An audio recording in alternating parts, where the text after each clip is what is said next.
Hey, welcome. How you doing? This is the first Platinum's Principles #1. I have a microphone now, courtesy of a guest that I had in my home recently, who I wasn't lamenting, but I was saying how I needed to do all this stuff like recording. We're right at 200 subscribers, and so the kids and I have a thing to record.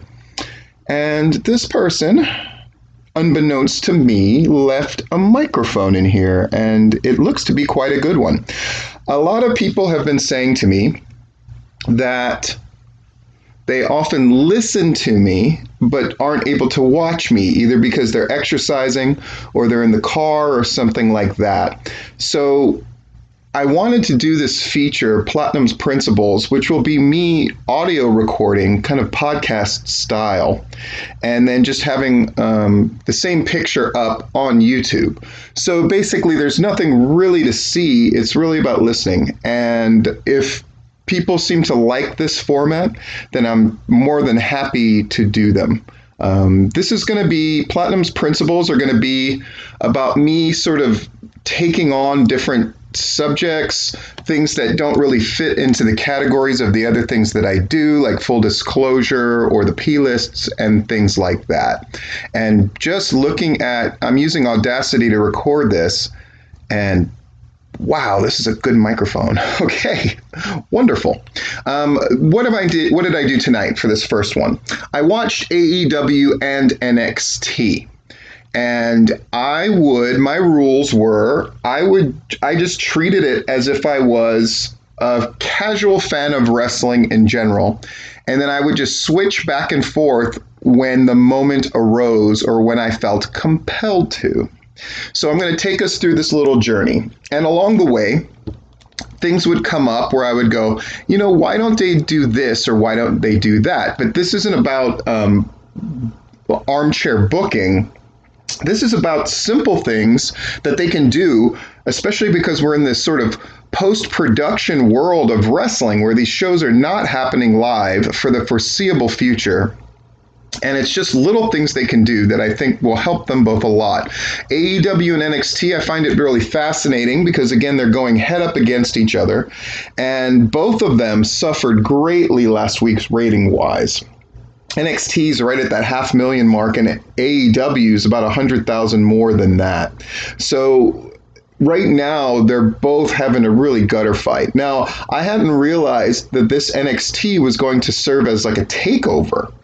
So they're going to they're just throwing big stuff at this show. I'll be curious to see if that makes a lick of difference in the ratings, because, they're having a ladder match with 5 or 6 different women to be the #1 contenders for the women's championship, won by Charlotte. And then they're having the final blow-off in the feud with Ciampa and Gargano. So AEW is going up against that. And AEW, the only advertised thing that I saw in advance was that Cody Rhodes was going to be wrestling Shawn Spears, that dude who hit him with the chair way back when and busted him open.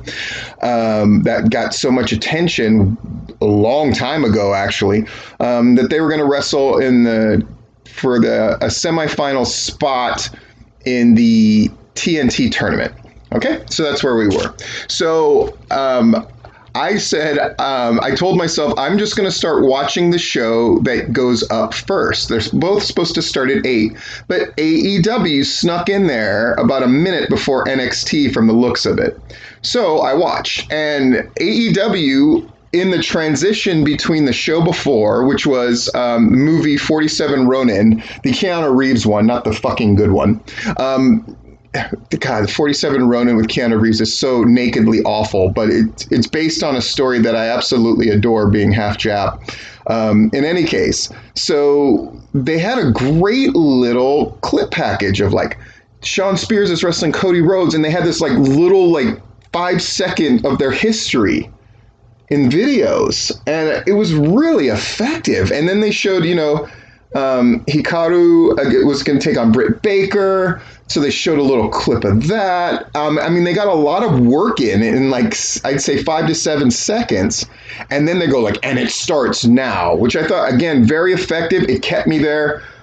Here we go with the AEW show. And it opens with Jake sitting on a chair, more or less in the dark, cutting a promo. Again, different. Different, very effective. One thing I noted, though, as Jake was talking and describing different things, like Lance Archer throwing Marco Stunt into the crowd and calling Marco Stunt an idiot, they should have had video to go along with Jake's words. I think having Jake in the chair seemed on paper to be sort of an effective way to open the show, and to an extent it is, but to not show footage of what Jake is talking about just seems foolish. I mean, why wouldn't you revisit Lance Archer whipping all those guys in that great outdoor vignette? Why wouldn't you show Marco Stunt being thrown out in the crowd? Now, they did later on, but it just seems silly not to take advantage of that, right? And then Jake kind of took a shot and alluded to something that was happening that night, which I also thought was very effective. You know, Cody, I wouldn't be shocked if you lost to Shawn Spears, and here's why. Again, really great. So we open the show, and they sort of pan the crowd, but there is no real crowd. There's just wrestlers on either side. But then you see Danny Jordan there, and you see Suge and Shawn, and it's really cool. It's really cool to see them. Pretty much further proof that they filmed this at one fall. But of course, it was awesome to see them. And then I saw that the opening match was going to be Lance Archer, and then I was like, is that Alan Angels? And it is Alan Angels. Wow. I clicked over to NXT, though, because there was nothing there that was like super compelling to me. And oh my God, they're introducing everybody for the ladders match for the Women's Championship. And so they're introducing them one by one. And frankly, it's kind of taking a long time. They didn't get the match started until 8:09, and I know that doesn't seem like that big of a deal, but again, I had another option, so I switched back right in time to see Lance Archer hit Alan Angels with his really impressive-looking finisher he calls the Blackout. So that was cool, and then, of course, they replayed that, and I was like, oh, freaking awesome. I also noticed that Jericho was on the commentator's mic with Tony Schiavone, and I thought that was a great move. And not only because obviously Cody was going to wrestle later, but as much as I thought Cody did a pretty good job commentating, I didn't want to hear him again. And I think having Jericho there was really great. Though I think later on there were some problems with the Jericho commentary. Overall, it was nice having a different voice. Plus, Jericho's just very witty and very funny. Contrasted with NXT. So I switched back to NXT, and they finally got the match started at 8:09. And my first thing was, and this goes for AEW and NXT, why the fuck does neither show let us know who is who in the graphics? Boxing does this. UFC does this. I mean, boxing, it's so effective, right? So-and-so versus so-and-so. So-and-so is in the white trunks with the red trim, blah, blah, blah. If you want us to get to know these people, you have to let us know who they are. Entrance videos are not enough. And both of these shows assume way too much that the only people who watch them are a core audience. How in the hell are they ever going to get new people to start to get seduced by these shows? I think wrestling is operated under this false pretense that it's the same people who watch every week. And then if you do something big, then you might attract some attention and get new people to watch your show.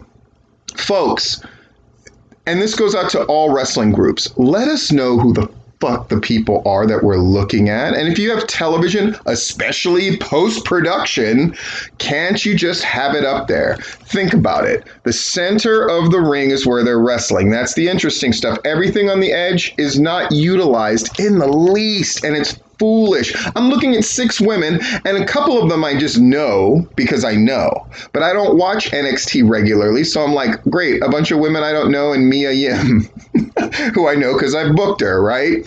So anyway, so I'm watching the women's match. They're going through their spots. It's all well and good. Obviously, I think something like a takeover, not having a crowd there is just murder and it's death, just like it was for WrestleMania, whether people want to admit that or not. But after 3 minutes of this match, from 8:09 to 8:12, they go to a commercial. And guess what I did? I switched over, and they're having a women's match at AEW. Now, it's not a 6-woman ladder match, but it's a match between Britt Baker, who I'm familiar with, right? She's the dentist woman, and Hiraku, who my kids like a lot, though they wish that they would tell us more about her, that the fact that she does cosplay and stuff. Anyway, there's a kind of an odd spot, though it was fun, where Britt Baker, who's the heel, is over there on the face side of things, and like Danny Jordan and a couple people held her in place so Hiraku could hit her with a knee lift. Funny. I mean, wrestling purists would shit twice and die, as would most people, but it is what it is. It was fun, I suppose. 8:15 came and it was a commercial, and there was nothing that was compelling me to stay at AEW, so I switched over to NXT. Here's another thing. These guys don't seem to, neither one. I remember during the Monday Night Wars, both sides, WCW especially in the beginning, but then both sides got into this thing of making sure people stayed on your show. And NXT and AEW do nothing to make you want to watch their show through a commercial break. That really, you have every incentive in the world to just click over. So that's what I did. And over on NXT, they had 2 ladders set up, to get their Money in the Bank case or whatever they're using to signify that you win. And Mia's up there doing spots with Yim. They do great ladder spots. But then 8:20, I found myself sort of drifting. So I clicked over, and there was still Britt Baker wrestling Hiraku, and Britt was bleeding from the face. They kept opining that perhaps her nose was broken. I mean, it was a lot of blood. And I got to say, it was incredibly enthralling. Like, whoa, look at her bleeding. And Britt played right into it, smiling and looking nuts. She did this like crazy submission on Hiraku, when then she was asking for a glove to be put on, I guess so she could put her hand in her mouth down her gullet. That's part of her thing, is like the mandible claw when she's stretching you out. Pretty nuts. Hiraku gave her a kick, which again, with that blood flowing from Britt's face, made that kick seem much more effective. But then once she got the advantage back, you could tell I was very into it because I took extensive notes, right? She's laughing with the blood in her mouth, right? Then there's this great move where Hiraku's got her on her shoulders. They're fighting on the top rope. And then she picks her up and then just dumps her back first onto the top turnbuckle. Really brutal. And then eventually gets her in the center of the ring, hits her with a running knee strike, and pins her. Wow, wow, wow. That happened at 8:26, so we're about 30 minutes into the show. At that point, I switched over to the NXT ladder match, and yes, it was still going on. There was a dude at the top of the ladder apparently helping the girl that he's with. Again, if I had these people's names on the screen and an indication of who they were, it would have helped a lot. But they're up there, and then, of course, they get train wrecked. They both take these ridiculous-looking bumps into the ropes. Again, I can have nothing but admiration for AEW to an extent, but, WrestleMania and these shows where there's no crowd, no noise, no anything, and they're having to take these brutal bumps cold. I know how that is. I know how hard that is to do. So nothing but my admiration. But that doesn't necessarily translate to great TV. Just saying. And then they're fighting at the top. Shirai, the Japanese girl, who takes out Mia Yim, and then her and LaRue, who's this tiny little thing. They're both up there, but Shirai eventually pushes LaRue off of the ladder. She takes this bump onto this ladder that's sort of extended across one of the corners, brutal as hell, and wins. And that's at 8:28. So then I flip back, and AEW's got a commercial. So I flip back the other way. And NXT, they showed all the big bumps from the ladder match, which I appreciated a great deal. Both shows did that very effectively, and I think it's very smart. And then they had this package about Finn Balor, who's taking on the Imperium, I guess. So they had a number of encounters that those guys had. And after a while, the story just wasn't hooking me because it's like, okay, so I'm sure he gets attacked and he fights them both off. Not interested. So I flipped back at 8:31, and there was a commercial for the Young Bucks advertising the fact that they have a book coming out. Oh, interesting enough. I stuck with it. Then the AEW did what was maybe my favorite thing, which is they had their rankings: top 5 tag teams, top 5 women, top 5 men. And they explained why they were ranked. It was like a top 5 plus who the champion was. And I thought that was great. And then at the end of that, they put over that the main event next week would be an empty arena match, no holds barred, between Hager and Jon Moxley, the champion. And so they started showing a little video package about that, which was awesome. But then just to give it a chance, I flipped back over to NXT at 8:35, and they had a match that took place at NXT UK between Baylor and this guy, Wolf. I guess that was his name. Would have helped to have fucking graphics. I say it again and again and again, I know. But the people who I know who work for both companies who may listen to this, I cannot emphasize this enough. Let us know who people are on the screen at all times. Until we get to know them by name, we will not form an attachment to them if you are new viewers. All right, so then the Imperium comes out. Baylor fights them off. Baylor wins his match from NXT UK, and at that point I'm like, let me switch back. The package is still happening, hyping up Moxley and Hager. But it's a good one. I like the shots of Moxley. He's very comfortable on camera. He's very comfortable on the mic. He's very good at putting something serious over. I thought it was the best that I've ever seen Hager look. And they even had a clip of his wife talking about like how she knew Hager was going to dominate, how she knew he was going to win. And I like the angle that he was taking was not a mustache twirling heel, but I'm going to win and I would be a better champion because, I'm a winner. And then they had all these great clips of him winning his MMA fights and all this kind of stuff. Really effective, really, really good. Yeah. I flipped over to NXT to see, okay, what do they got going on? And then they have these two guys in these goofy masks kidnapping somebody. And then they had a clip of them. They're about to kidnap somebody else in different masks. And I don't know, something about it. I just went, not interested, clicked back over. They showed the package of Sean Spears when he hit Cody with the chair. And it was so brutal and controversial. And then we're going to a tag team match. So again, they're setting up the main event of their show. They've already put over the main event of next week's show. And now we have a tag match, right? Best friends, Trent and Chuck Taylor with Orange Cassidy. I remember thinking about what my kids said about AEW the week before, which is if Orange Cassidy's there, why did he not do anything? That's stupid. So we'll see if he does something this time. And they're taking on Omega and Nakazawa, who I know by reputation. And I thought Jericho did a good job of putting over the fact that Nakazawa is a super freaky guy and he's going to do something crazy. You're going to want to sit and watch.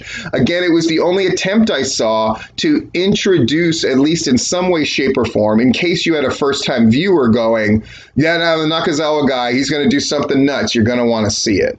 I thought that was smart. Much more of that needs to be done on both sides of the fence, NXT and AEW. And then I flipped over to NXT, and it was a tag match between two big burly guys and two white dudes in blue. And nothing about that seemed particularly interesting, so I went back to AEW. And this is around 8:53, so we're almost done with the first hour. Nakagawa on cue.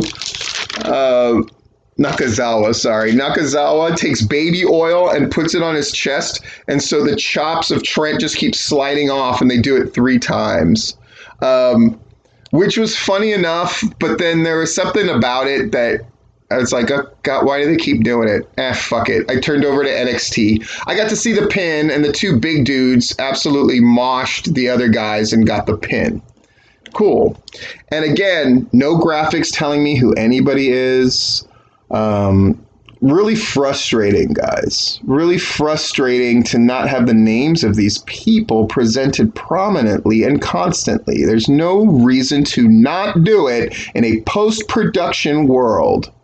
Sorry, I keep emphasizing it, but it was the glaring impression of something that would be very easy to do that neither show is doing.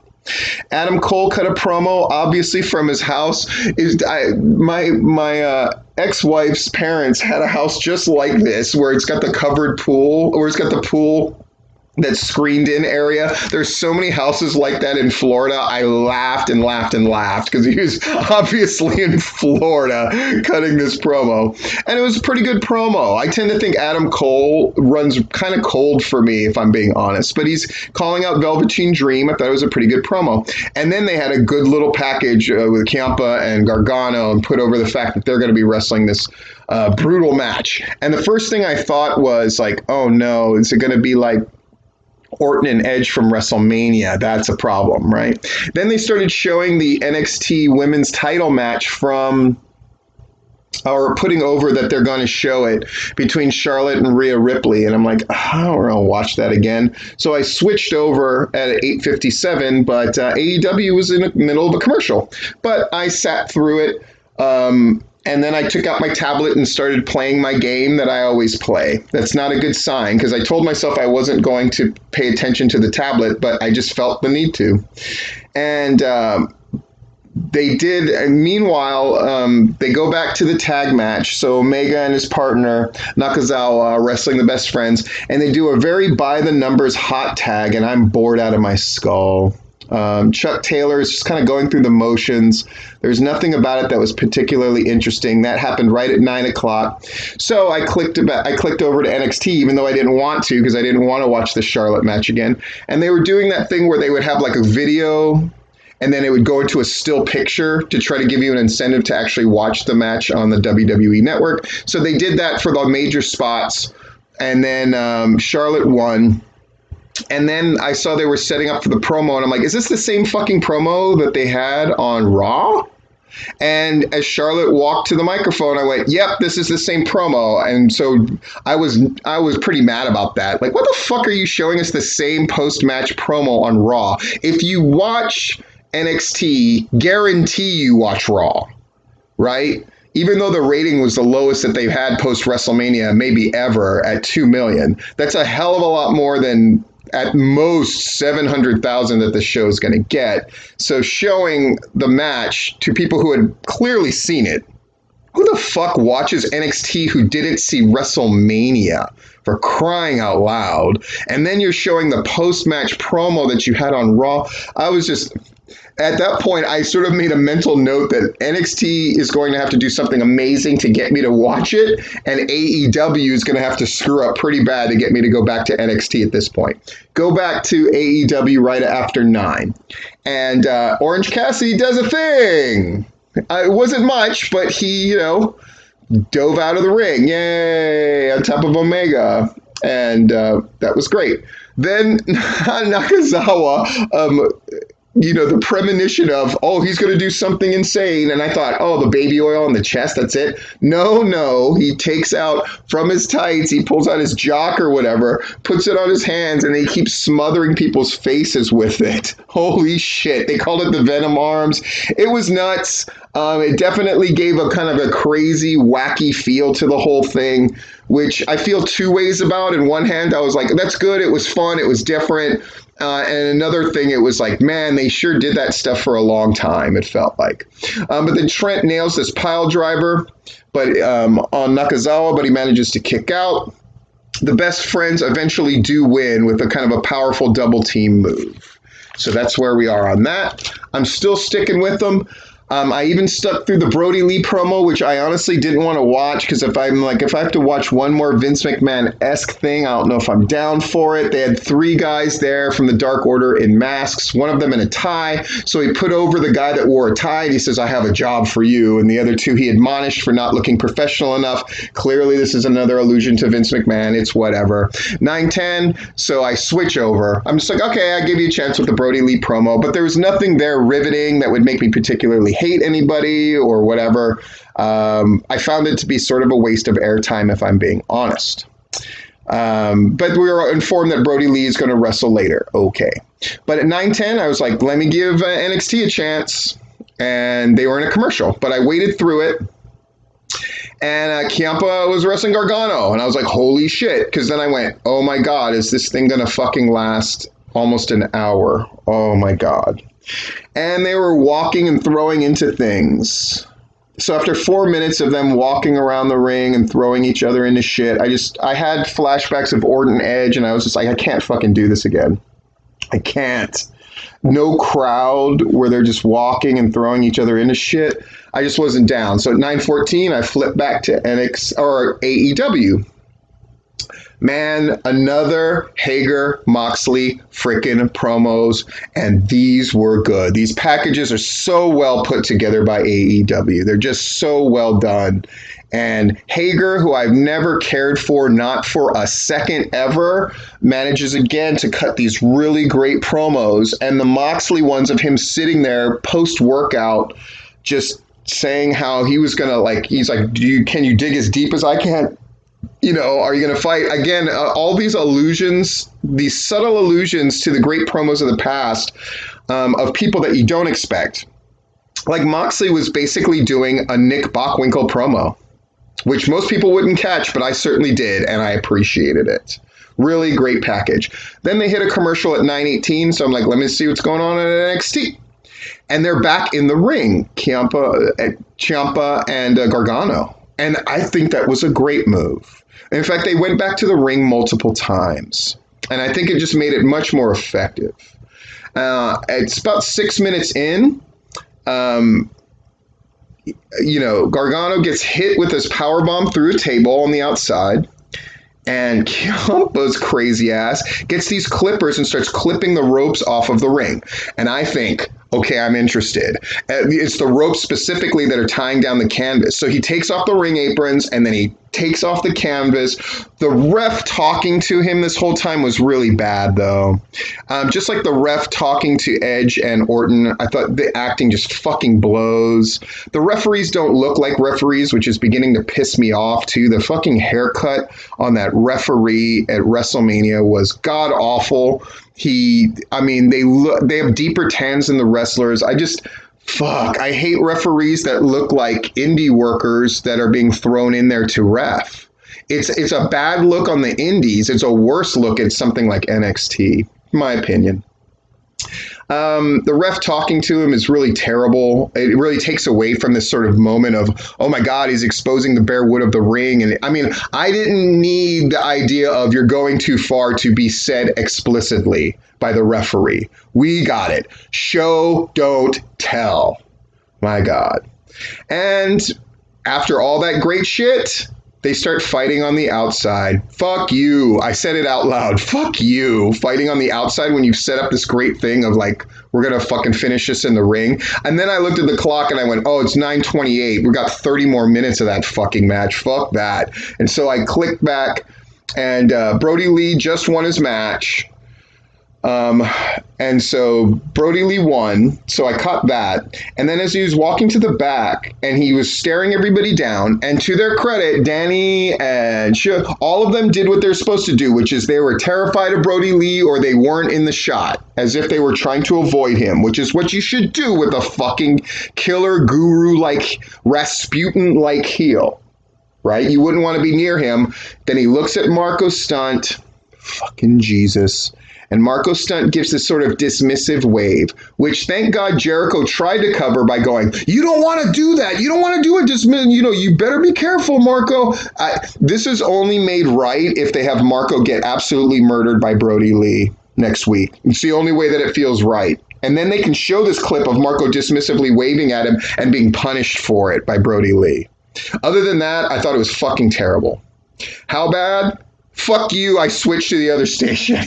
So I switched back to NXT, and now they're on a truck. And I went, oh no, they're going to fight on the top of this fucking truck on the outside.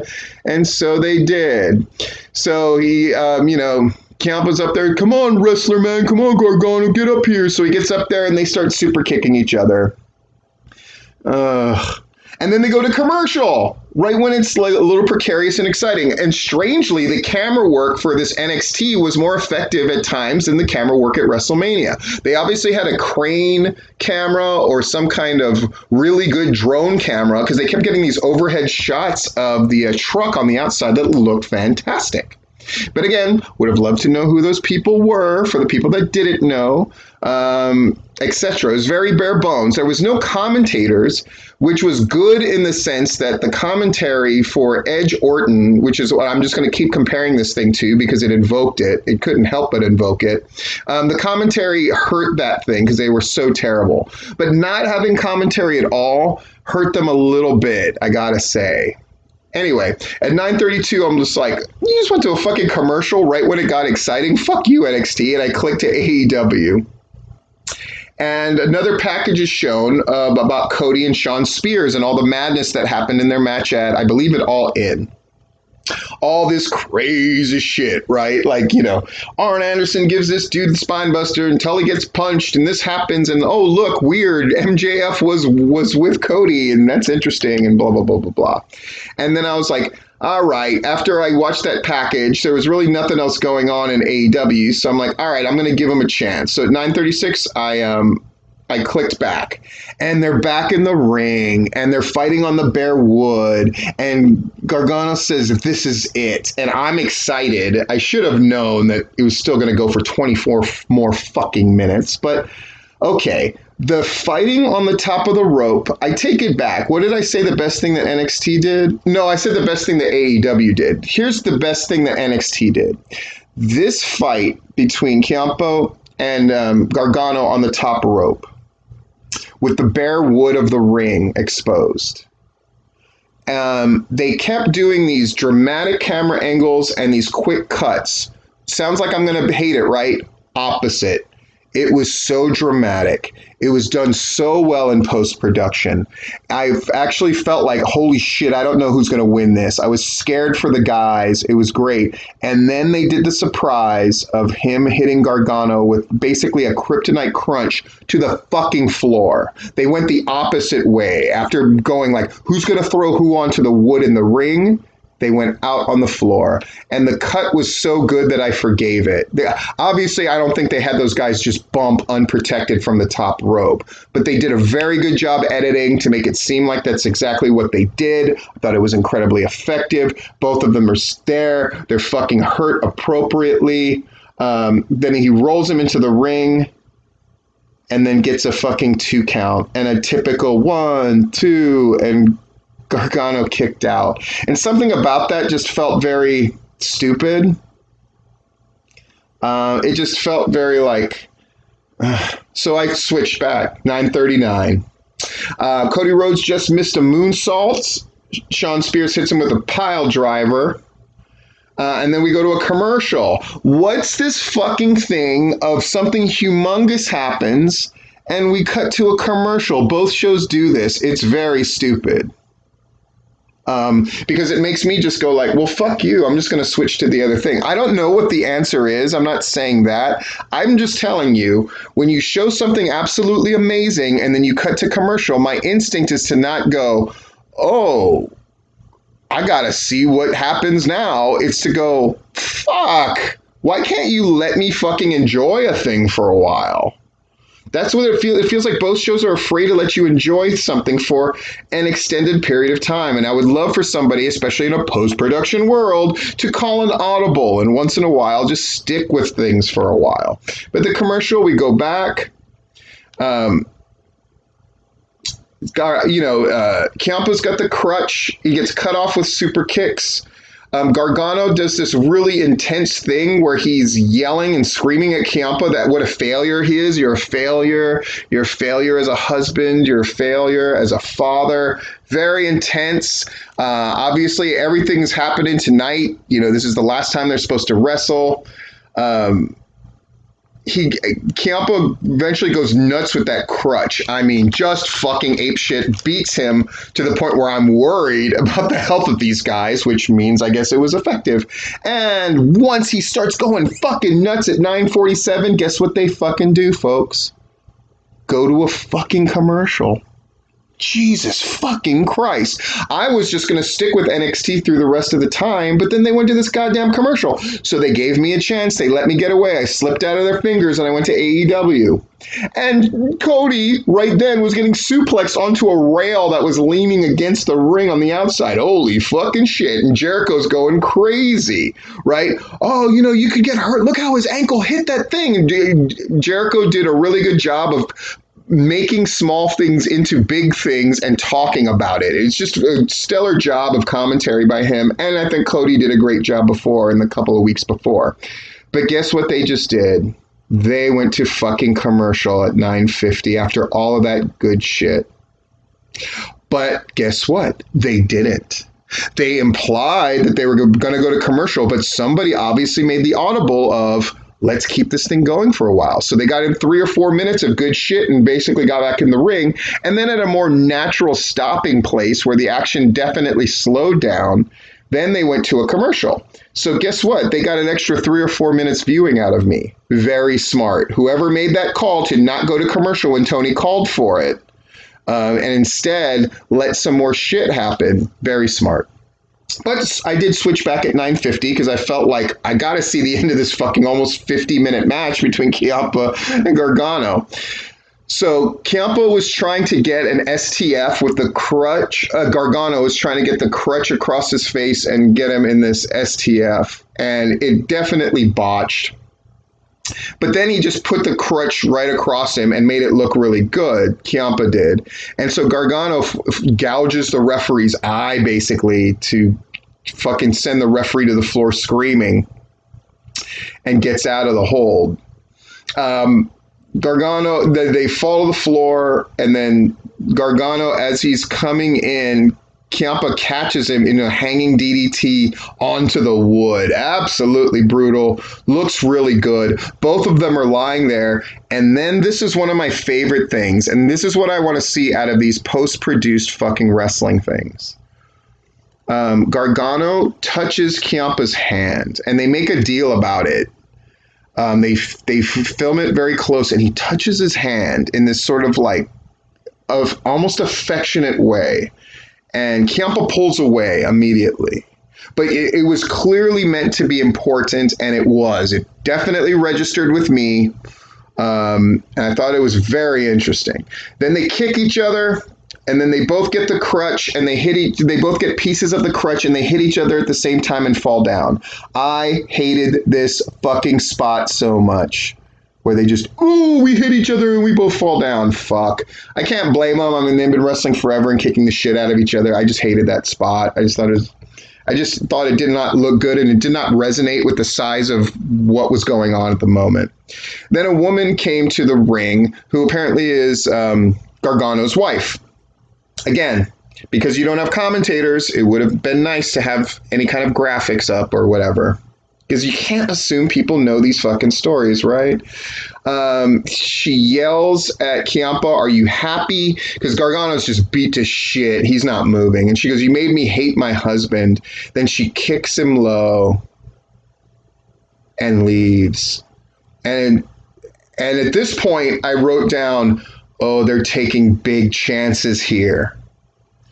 Ciampa just won't go on the attack. It just felt super risky, and I loved it. And Ciampa apologizes, just like very quietly but audibly says, "I'm sorry."